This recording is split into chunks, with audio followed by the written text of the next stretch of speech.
Əlilliyi olan şəxslərin cəmiyyətə daha fəal qoşulması, bacarıqlarını inkişaf etdirməsi və arzuladıkları peşəyə yiyələnməsi üçün yaradılan imkanlar onların həyatında mühüm dəyişikliklərə yol açır. Bu baxımdan Dost İnklüziv İnkişaf və Yaradıcılıq Mərkəzində yaradılan şərait bir çox insan üçün yeni ümid, yeni başlanğıcdır.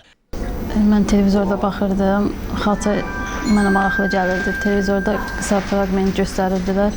Orada tam ətrafı görə bilmirdim ki, necə olur ki, o naxışlar alınır. İlk həvəs məndə oradan yaranıb. Dost İnklüziv və İnkişaf Yaradıcılıq Mərkəzində benefisiar oldum. Orada xalçaçılıq istiqaməti üzrə, həm xalça eskizinin hazırlanması istiqaməti üzrə benefisiar oldum. İndi hal-hazırda Qarabağ Dost Evi şöbəsində mənə işlə təmin elədilər.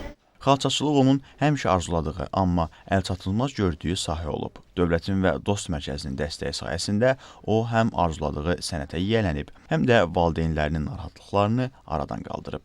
Əvvəl daha çox özümə qapanıqlı idim. Məsəl üçün, evə qonaqlar gələndə kənarda oturub mən sadəcə söhbətləri izləyirdim, heç bir söhbətə qoşulmurdum. Mən sadəcə nəsə sual verəndə o suala cavab verirdim qısa şəkildə.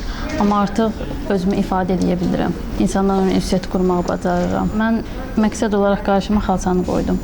İnşallah xalça üzrə gəlirimdə əldə edirəm. Gülnarənin hekayəsi göstərir ki, hər çətinliyin arxasında yeni ümidlər, uğur dolu yollar var. Hər bir insan istədiyi sahədə nailiyyət əldə edə, həm özünü inkişaf etdirə, həm də cəmiyyət üçün faydalı ola bilər.